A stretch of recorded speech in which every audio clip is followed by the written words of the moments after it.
Hello everyone, welcome back to my channel. I thought that today would be a good day to talk about a difficult thing. I have been wanting to do a video like this for a really long time, but I have had some difficulty trying to find the right words. I think that talking about grief and the grieving process is really important, and I don't think that we do it enough. And I think that any type of mental health, or if someone is going through a rough patch, it's very difficult for them to talk about because it's just not normalized. And I think it's time that we make this normal. But that is why I've decided to sit down and talk to you guys about grief. Try to make it a little bit more normal. Over the last year and a bit, I have experienced quite a bit of grief in my life. I have lost some people that are very, very close to me who I really, really loved, and I miss them a lot. I've lost a lot of friendships. I've had to reevaluate my life. I've had to give up on a really important dream of mine.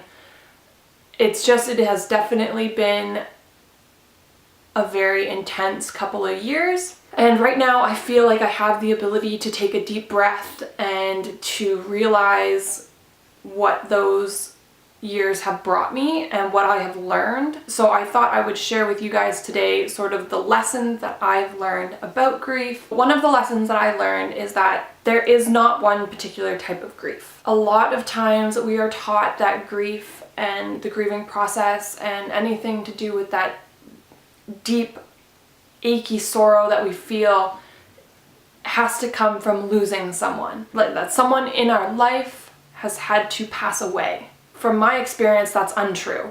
I've experienced grief from losing someone close to me in my life. I've also experienced grief over losing a friendship. And I've experienced that deep, depressive kind of sorrow when I had to give up the idea of moving to the UK, realize that there isn't one type of grief. Another thing that I have learned is that the 5 stages of grief aren't linear. We're always taught that you usually go through these stages of grief starting at denial and ending in acceptance. I really, really, really disagree with that. I think that yes, you can experience the 5 stages of grief in that linear way, but you can also just experience those emotions that they talk about at any time. And it doesn't have to be one after the other. It can be all over the map. I think that we get caught up in the fact that we're moving through the grief process. It is up to the person and how they are grieving and the type of loss that they've experienced. That will determine the type of emotions that they have. The last sort of lesson that I've learned over the past year and a bit is that there isn't a time limit when it comes to grief. I think because people are enamored by this idea that you can just move through 5 stages